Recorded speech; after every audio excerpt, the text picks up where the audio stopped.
नमस्कार, मी श्वेता. महाराष्ट्र कॉलिंग मध्ये आपल्या सगळ्यांचं स्वागत. सगळ्यात आधी तुम्हाला सगळ्यांना दिवाळीच्या अर्थात भाऊबीजेच्या सुद्धा मनापासून खूप खूप शुभेच्छा. सगळीकडेच आपल्याला दिवाळीचा उत्साह पाहायला मिळतोय आणि त्या अनुषंगानेच आपला आजचा विषय आहे वास्तुशास्त्र आणि दिवाळी. या संदर्भात आपल्याला मार्गदर्शन करणार आहे ज्योतिर्विद आनंद पिंपळकर. जर तुम्हाला सुद्धा या विषयामध्ये तुमच्या काही प्रश्न असतील, शंका असतील तर नक्की आम्हाला फोन करा. त्यासाठी आमचा नंबर आहे 02266843333. सगळ्यात आधी सर तुमचं कार्यक्रमात स्वागत. नमो साईनाथाय. दिवाळी आपण सगळीकडेच पाहतोय, अतिशय उत्साहात साजरी केली जाते आणि आजचा दिवस हा अतिशय खास आहे. खूप छान दिवस. बहीण आणि भाऊ यांच्या प्रेम संवर्धनाचा आजचा हा दिवस आहे भाऊबीजेचा. तर भाऊबीज हा सण नेमका कशा प्रकारे साजरा करायचा? बरोबर. आता भाऊबीज बऱ्याच ठिकाणी वेगवेगळ्या पद्धतीने साजरी केली जाते. उत्तर भारतामध्ये भाईदूज असं त्याला म्हटलं जातं. आपल्याकडे भाऊबीज ही प्रथा आहे. सगळ्यात पहिल्यांदा मी सगळ्यांना एकच सांगेन की आपल्या अवतीभोवती आपण बातम्या वाचतोय. कालच बातमी आपण ऐकली, अमुक अमुक ठिकाणी एका मुलीवरती बलात्कार झाला. काही वेळ आली आहे का ही वेळ का आली आहे याला कारण एकच आहे की दुसऱ्याच्या घरात, आपल्या घरात सुद्धा बहीण आहे असं समजून कोणी वागायलाच तयार नाही. आपल्या घरात सुद्धा कोणी मुलगी आहे असं समजून वागायलाच कोणी तयार नाही. तुम्ही प्रत्येक स्त्री जर आपली बहीण आहे असं जर समजून तुम्ही वागलात तर मग बलात्कार कशाला होतील? म्हणजे बंधुभावाची भावना निर्माण व्हावी. जशी आपल्याला घरात बहीण आहे, आपली बहीण आहे, तशी दुसऱ्याच्या घरात दुसऱ्याची बहीण आहे. जशा त्या भावाच्या त्या बहिणीबद्दल भावना आहेत, तशा पद्धतीच्या आपल्या बहिणीबद्दलच्या ज्या भावना आहेत या त्याला सुद्धा आहेत. या भावना डोक्यात ठेवून लोकांच्या मुलीकडे वाईट नजरेने बघताना 100 वेळा विचार करण्यासाठी हा सण कदाचित त्या काळापासून आणि आता या सणाची फार गरज आहे. बरोबर. आणि भाऊबीज याच अर्थाचा आपण म्हणतो ना, वेड्या बहिणीची वेडी रे माया. सोनियाच्या ताटी उजळल्या ज्योती ओवाळी ते भाऊ राया. हे कुणाला कळतं माहितीये का? ज्याला बहीण नाही ना त्याला त्याचं दुःख कळतं. बरोबर श्वेता, ज्याला बहीण नाही ना त्याला कोणी ओवाळायला नाही त्याला कळतं. बहिणीची माया फार वेगळी असते.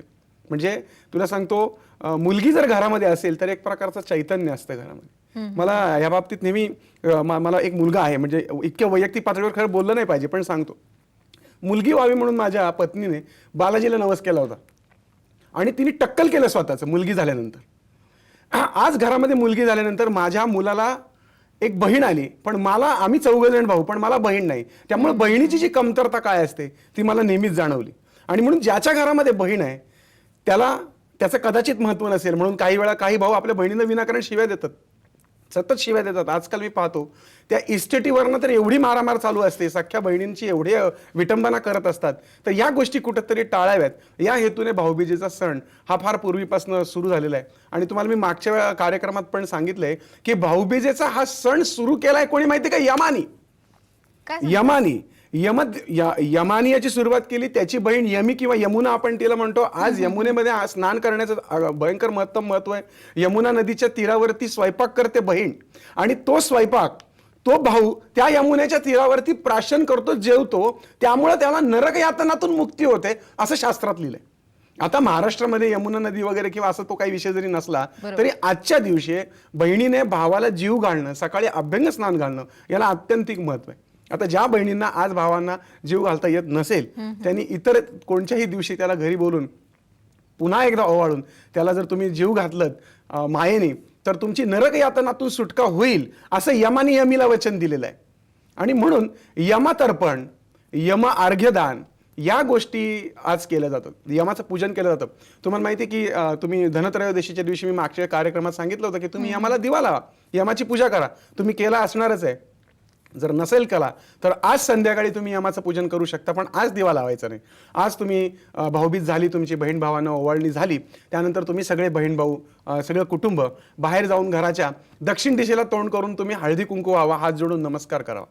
आता जसं मी म्हटलो की मला बहीण नाही पण काही मुली अशा आहेत की त्यांना भाऊ नाही, मग त्यांनी काय करायचं? मग अशा वेळेस त्यांनी जो वास्तू पुरुष आहे घरामध्ये त्या वास्तू पुरुषाला भाऊ समजून त्याची भाऊबीज करायची. त्या वास्तू पुरुषाला हळदी कुंकू व्हावं, त्याला ओवाळणी करायची. भाऊ काय म्हणतो की अगं मी तुझं रक्षण करेन, तुझ्या संकटांना आपण दूर करू, तुझ्या प्रत्येक समस्या सोडवण्यासाठी माझा जोपर्यंत जीवात जीव आहे तोपर्यंत मी तुझ्या पाठीशी उभा राहीन. तो वास्तू पुरुष श्वेता तेच सांगतो की या घरामध्ये येणारी सगळी संकट मी नष्ट करीन, तुझ्या भावाप्रमाणे तुझ्या पाठीमागे उभा राहीन. आणि म्हणूनच साईबाबा हे दैवत असं आहे की तुम्ही त्यांना रक्षाबंधनाच्या दिवशी राखी बांधू शकता, भाऊबीजेच्या दिवशी तुम्ही त्यांना भाऊ समजून ओवाळू शकता. आणि म्हणून साईबाबा यांना तुम्ही भाऊ म्हणा, ज्यांना भाऊ नाही अशा मंडळी, आणि ज्यांना बहिणी नाहीत त्यांनी कोणीतरी आपल्या जीवनामध्ये अशी कोणतरी स्त्री असते की जी आपल्यावरती बहिणीप्रमाणे माया करते. अशा स्त्रीला बहीण म्हणून तिच्याकडनं ओळून घ्यायला हरकत नाही. पण आज बहीण ही पाहिजेच. नसेल तर आपली एखादी शेजारी नसेल तिला बहिणीचा दर्जा द्या आणि पहा तुमची देखील नरक यातनातून निश्चितच मुक्ती होईल. नक्कीच. म्हणजे सख्खे बहीण भाऊ नसतील किंवा काही कारणामुळे त्यांना भेटणं शक्य नसेल तर मानलेले बहीण भाऊ जे असतील त्यांच्यासोबत आपण भाऊबीज साजरी करायला मला वाटतं काहीच हरकत नाही. आजच्या दिवशी बहीण भावाला ओवाळत असते, पण ओवाळणीसाठी काही ठराविक काळ असा काही असतो का की याच वेळेमध्ये ओवाळणं जास्त चांगलं असतं? आता कसं आहे की पूर्वापार प्रथा कशी आहे की संध्याकाळच्या वेळेला आपण जनरली ओवाळतो. पण आता बीज समजा एकादशी कधी संपते, द्वादशी कधी संपते, अमावस्या कधी संपते, त्याचा काळ बघून तो काळ ठरलेला असतो. पण जनरली संध्याकाळच्या वेळेला गोरोज मुहूर्तावरती बहिणीने भावाला ओवाळावं. पण आता बाहेरगावची लोक असतील, जर का वेळेचं शक्य नसेल तर सकाळी ओवाळलं तरी चालतं. संपूर्ण भाऊबीज हा बहीण भावांच्यासाठीचा सण आहे. मला सांग श्वेता, आपल्याकडे आता हे आलेत नवीन डेज आलेत, व्हॅलेंटाईन डेज, फादर डेज, अमुक डे, तमुक डे. हा आमचा बहीण भावांचा दिवस केव्हापासून प्रचलित आहे. पण ज्यावेळेस ही गोष्टी इम्पोर्ट होते बाहेरून किंवा परदेशातनं काय तेव्हा मात्र आम्हाला त्याचं महत्त्व वाटतं. पण ज्यावेळेस आमच्या संस्कृतीने अशा कितीतरी भयंकर चांगल्या गोष्टी आम्हाला दिलेल्या आहेत त्याची मात्र आम्हाला कधीच किंमत वाटत नाही. आणि म्हणूनच तुमच्या घराच्या भोवतालच्या किंवा तुमच्या समाजातल्या, तुमच्या राज्यातल्या प्रत्येक स्त्रीला तुम्ही बहीण मानलं पाहिजे आणि तिच्या संरक्षणाची जबाबदारी तुमची आहे. एखाद्या स्त्रीची लोकलमध्ये जर कोणी छेड काढत असेल आणि तुम्ही जर शेपूट घालून तिथं उभा राहत असाल तर तुम्ही माणूस म्हणण्याच्या लायकीचे नाही. तिथं ॲज अ भाऊ म्हणून तुम्ही तिच्या पाठीशी उभा राहिलं पाहिजे. बलात्कारांचं प्रमाण वाढतं, याला कारणीभूत कोण आहे याचा विचार करून प्रत्येकाने भावाची भूमिका चोख बजवावी. नक्कीच. दिवाळी हा सण मला वाटतं असा आहे की सर्व गुण संपन्न आहे. म्हणजे लक्ष्मी पूजनाला लक्ष्मीचं पूजन केलं जातं. पाडवा हा सण नवरा बायकोसाठी खूप महत्वाचा असतो आणि भाऊबीज तर अर्थात बहीण भावासाठी अतिशय महत्वाचा असतो. नात्यातल्या गुंफणांचं हे आहे सगळं खरं आहे. याच्यामध्ये शेजारी पाजारी बळीप्रतिपदेमध्ये सुद्धा बघ की एकमेकांची माफी मागण्याची सुद्धा पद्धत बऱ्याच ठिकाणी असते. जसं जैन समाजामध्ये क्षमापना दिवस असतो तसा बळीप्रतिपदेच्या दिवशी माफी सुद्धा मागितली जाते. शेजाऱ्यांशी तुम्ही भांडणं करत असाल तर तिथं फराळाचं ताट घेऊन जायचंय, त्यांना लाडू भरवायचे, तुम्ही माफी मागायचे. यमतर्पण आहे, यमाचं पूजन आहे, चित्रगुप्ताचं पूजन आहे, बहीण भाऊ आहेत, नवरा बायको आहेत, शेजारी पाजारी आहेत. म्हणजे एकंदरीत बघितले तर नात्यांची अलगद आणि हळवार गुंफण या सणामध्ये आहे. म्हणूनच मला वाटतं म्हणतात की दिवाळी सण मोठा नाही, आनंदाला तोटा. भाऊबीज तर आता झाली त्यामुळे अर्थात सगळ्यांना वेध लागतात ते तुळशी विवाहाचे. साधारण याचा प्रारंभ कशा प्रकारे होतो आणि एक यामागची काय नेमकी परंपरा आहे? बरोबर. आता पूर्वीच्या काळी कसं होतं, आता तुळशी विवाह म्हणजे काही बरीच मंडळी जी ह्या गोष्टी मानत नाही, धर्म वगैरे, ते नेहमी म्हणतात काय हो म्हणे तुमच्या तुळशीचं दरवर्षीच लग्न होतं म्हणे, ही काय पद्धत आहे का, काय तो बाळकृष्ण ठेवता, सगळं काहीतरी विचित्र, मग ते काहीतरी मंगलाष्टका म्हणतात. पण यामागं वेगळी परंपरा आहे. फार पूर्वीपासून तुळशी पूजनाची परंपरा आपल्याकडे, तुळशीचं महत्त्व आहे. तुळशी ही आरोग्यदायी उत्तम मानली गेलेली आणि फार पूर्वी जेव्हा पुरुष प्रधान संस्कृती होती आणि स्त्रीला फारशी समाजामध्ये वावरण्याची म्हणजे त्यावेळेस ती वावरत नसे, त्यावेळेस तिला रोज सकाळ संध्याकाळ त्या तुळशीला दिवा लावायचा आणि त्या निमित्ताने तिच्या भोवती प्रदक्षिणा घालायच्या. तुळशीचं एक पान तोंडामध्ये टाकायचं, हळदी कुंकू व्हायचं. याचं कारण एकच होतं की त्या निमित्ताने तिला बाहेर पडायला मिळायचं. त्याच तुळशीच्या सन्निध तिला आरोग्यदायी ते तुळशीचं पान खायला मिळायचं. तिच्या गळ्यामध्ये तुळशीची माळा असल्यामुळे तिचं आरोग्य सतेज राहावं ही त्यामागची परंपरा असायची. आणि वर्षातून एकदा तुळशी विवाह, आता बघा 14 तारखेपासून हा विवाह आहे आणि 17 तारखेला त्याची समाप्ती आहे. आणि तुला आश्चर्य वाटेल की 14 पासून चातुर्मासाची पण समाप्ती होती. 14 जो चातुर्मास होता 4 महिन्याचा, त्याची समाप्ती होते. पण 14 ते 17 अशी ही तुळशी विवाहाचा पिरियड आहे. आता काय परंपरा आहे की त्या निमित्ताने शेजाऱ्या पाजाऱ्यांनी एकत्र यावं आणि त्या तुळशीचा दरवर्षी विवाह लावला जातो. म्हणजे कोणाशी काय वेगवेगळ्याची लावला नाही, तो त्या कृष्णाचीच लावला जातो ना. त्यामुळे म्हणणाऱ्यांची ती चूक आहे, त्यामुळे हे खोडून काढूयात आपण. पण त्यामागं छोटी जी घरामध्ये पूर्वी भातुकलीचे खेळ असायचे. तुला माहिती आहे आजही लक्ष्मीपूजनाच्या दिवशी खेडेगावांमध्ये भातुकलीची भांडी मांडून पूजा करण्याची पद्धत आहे. म्हणजे छोट्या मी माझ्या घरात सुद्धा मातीची छोटी चूल आणून त्याची पूजा केली. खूप छान वाटतं. माझ्या मुलीचा असा छोटासा संसार तो मी मांडला होता. खूप छान वाटतं. ही पद्धत आहे. त्याच्यामध्ये हेच कळावं की त्या प्रथा कळाव्यात. विवाह काय असावा, त्या कृष्णाचं त्या तुळशीबरोबरचं प्रेम काय होतं, कृष्ण म्हणजे काय, तुळस म्हणजे काय, वृंदावन म्हणजे काय, या सगळ्या गोष्टी ह्या येणाऱ्या नवीन पिढीला समजाव्यात. आणि म्हणून विवाह संकल्पना काय आहे, विवाहामागची पवित्र भावना काय, धर्मेच्या अर्थेच कामेच न अतिचरामी, अशा पद्धतीने ही विवाह संस्था सगळ्यांना कळावी. त्यामुळे लहान मुलांना घेऊन तो उसाचा कांड लावला जायचा, त्याच्यानंतर तो बाळकृष्ण एका बाजूला ठेवून एका बाजूला तुळशी, मध्ये अंतरपाठ आणि शुभमंगल सावधान.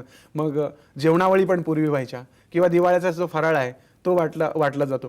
यामागे एकच संकल्पना आहे की विवाहाची संकल्पना जनमनामध्ये रुजावी आणि ईश्वराचा विवाह हा आपल्या पवित्र अंगणामध्ये संपन्न होऊन आपलं अंगण सुद्धा पवित्र व्हावं.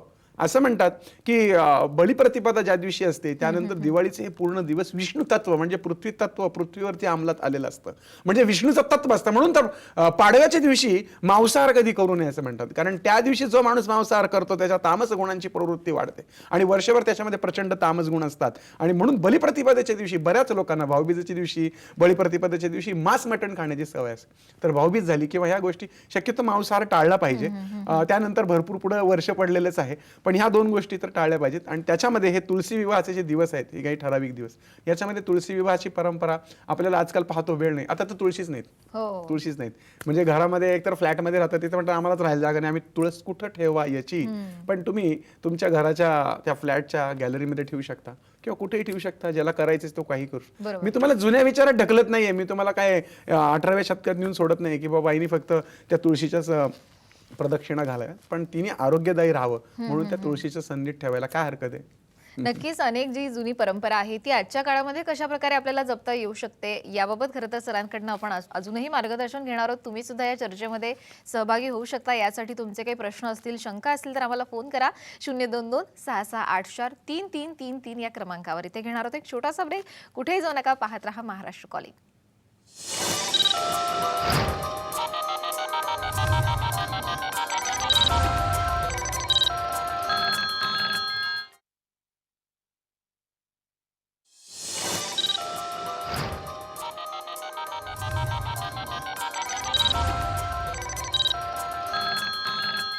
महाराष्ट्र कॉलिंग मध्ये आपण वास्तुशास्त्र आणि दिवाळी या विषयावर चर्चा करतोय आणि या संपूर्ण विषयासंदर्भात मार्गदर्शन करण्यासाठी आपल्यासोबत आहेत ज्योतिर्विद आनंद पिंपळकर. तुम्ही सुद्धा या चर्चेमध्ये सहभागी होऊ शकता. यासाठी आम्हाला फोन करा 022-6684-3333 या क्रमांकावर. आपण भाऊबीज आणि तुळशी विवाह या संदर्भामध्ये सरांशी चर्चा केली. सर, एक या अनुषंगानेच आपल्याला फोन येतोय सांगलीहून. सुनंदा बोलतायत. बोला सुनंदा, आपला काय प्रश्न विचारा. मला वाटतं काही कारणामुळे त्यांचा फोन जो आहे हा कट झालेला आहे. सर, भाऊबीजे संदर्भात आपण जसं चर्चा करत असतो त्यावेळी तुम्ही म्हणालात की भाऊबीज हा सण भाऊ प्रत्यक्ष जवळ असो, बहीण जवळ असो नसो, पण प्रत्येकाने साजरा करावा, मानलेला भाऊ जरी असला तरीही. समजा एखाद्याचा भाऊ किंवा बहीण ही परदेशी असेल, परगावी असेल आणि शक्यच नसेल भाऊबीज करणं, तर समजा एखाद्या देवामध्ये आपण त्याला मानून त्याची पूजा अर्चा करू शकतो का? बरोबर, तुझा प्रश्न चांगला आहे की एखाद्या देवामध्ये आपण आपल्या भावाला बघा हरकत नाही. आपण देवामध्ये परमेश्वराला तुम्ही हो माता पिता, तुम्ही हो बंधू सखा, तुम्ही असं म्हणतोच. पण मला एक सांग की पूर्वीचा काळ काही हे इंटरनेट वगैरे नव्हतं. बरोबर. आता तुम्ही भरपूर काही गोष्टी करू शकता इंटरनेटच्या माध्यमातून. जरी तुम्हाला ओवाळण्याचं डायरेक्ट समोरासमोर ओवाळता आलं नाही तरी स्काईप सारखी माध्यम आहेत किंवा मोबाईल इंटरनेटच्या माध्यमातून कॅमेरे लावून सुद्धा तुम्ही एकमेकांशी वार्तालाप करू शकता. तो तिथे असेल, तुम्ही इथे असले तरी तुम्ही एकमेकांना भेटू बोलू शकता. आणि त्यामुळे आता जर अत्याधुनिक स्वरूपाची जर माध्यमं आलेली आहेत तर काय हरकत नाही अशा माध्यमातून बहीण भावांनी एकमेकांशी संपर्क साधायला. म्हणजे तुम्हाला आश्चर्य वाटेल की हल्ली भटजी मंडळी सुद्धा परदेशातल्या लोकांच्या शांत्या इथे करतात. म्हणजे अगदी पितरांची तर्पणं सुद्धा म्हणजे असे कॅमेरे चारी बाजूने लावले जातात, कॉम्प्युटर त्याला जोडले जातात आणि नेटच्या माध्यमातून ते तिकडे बसतात, हे इकडे बसतात आणि अशा पद्धतीने पूजा होतातच की. म्हणजे अत्याधुनिक यंत्रणांच्या माध्यमांचा उपयोग करूनही आपण या गोष्टी करू शकतो. आणि मग त्याला तेही शक्य नसेल, खेडेगावात राहणारी एखादी जेव्हा आमच्याकडे इंटरनेट नाहीये, तर मग अशा वेळेस भगवान श्रीकृष्ण आहेतच किंवा आपले साईबाबा आहेतच. त्यांना सुद्धा भाऊ म्हणजे त्याला त्याच्या स्वरूपात बघून त्याचं भाऊबीज करू शकतात ते. अगदी बरोबर. खरं तर सरांनी खूप छान उपाय इथे सुचवला. पारंपरिक पद्धतीनुसार भाऊबीज करायची इच्छा असेल तर त्याला आधुनिक टच द्यायला हरकत नाही. स्काईप, मोबाईल यासारखे विविध पर्याय जे आहेत आपल्यासोबत उपलब्ध आहेत. या अनुषंगाने आपल्याला आणखीन एक फोन येतोय. पुण्याहून बोलतायत कापसे. बोला, आपला काय प्रश्न आहे विचारा. बोला, आपला आवाज आमच्यापर्यंत येतोय. काय प्रश्न आहे आपला विचारा.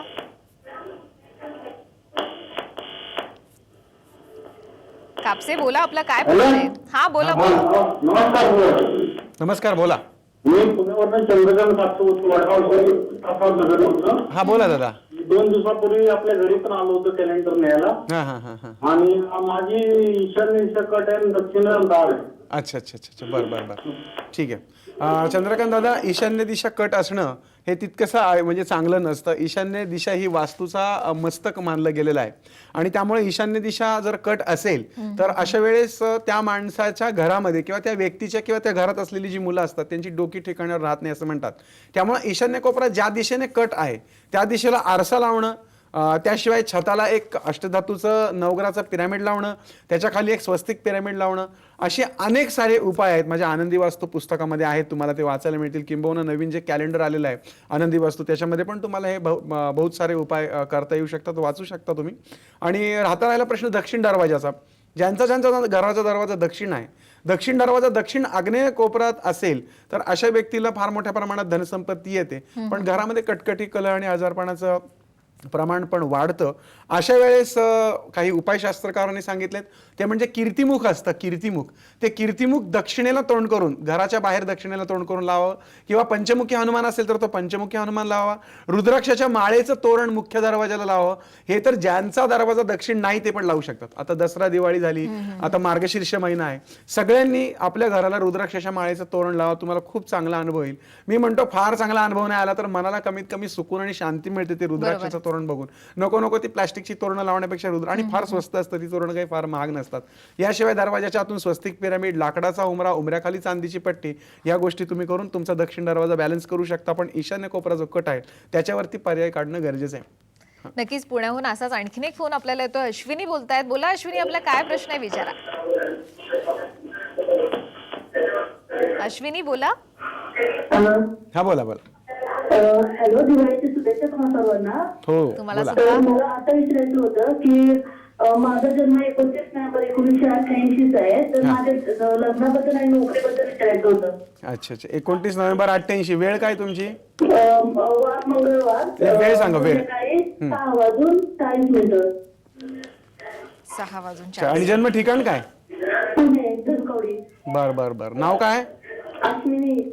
अश्विनी नाव आहे. 29/11/1988 संध्याकाळचा जन्म आहे. कर्करास आश्लेषा नक्षत्र आहे, बरोबर का? हो, बरोबर. अतिशय सेंटिमेंटल अशी राशी असते. कर्क राशीचा स्वामी हा चंद्र असल्यामुळं ही लोक खूप स्वभावाने अत्यंत प्रेमळ असतात, भावनिक असतात, मायाळू असतात. ऑलमोस्ट आता 24-25च्या आसपास यांचं वय आहे आणि तुळेचा शुक्र पत्रिकेमध्ये आहे. खरं तर प्रेमविवाहाचे योग आहेत पत्रिकेमध्ये. त्यामुळं परिचित नात्यात किंवा प्रेमविवाहाची शक्यता आहे. अगदी ते नाही झालं तर परिचित विवाह तुमचा नक्कीच होईल. विवाहासाठी कालावधी सुरू झालेला आहे. 2013 मध्ये सुरू झाले, जूनमध्ये सुरू झालेला आहे. पुढच्या वर्षी 2014 जूनपर्यंत तुमचा विवाह व्हायला हरकत नाही. जर लांबला तर मात्र तुमच्या वयाच्या 28व्या वर्षी जाईल. मुलाचा चेहरा उभा असेल, नाक सरळ असेल, कपाळ मोठे असेल, डोळे पिंगट असतील, कपाळावरती तीळ उजव्या बाजूला किंवा जखमेची खूण डाव्या बाजूला असेल, स्वभावाने उग्र असेल, अत्यंत बडबडा बोलका असेल, त्याच्या डोळ्यामध्ये काहीतरी प्रॉब्लेम असेल, डोळ्याचे काही विकार असतील, तसा रागीट असला तरी स्वभावाने प्रेमळ असेल, नोकरी करणारा असेल, संरक्षण खातं किंवा सरकारी स्वरूपाची किंवा शिक्षकी पेशाशी संबंधित नोकरी करणारा असेल, एकंदरीतच वैवाहिक जीवन तुमचं चांगलं असेल. परंतु कर्क राशीची माणसं खूपच सेंटिमेंटल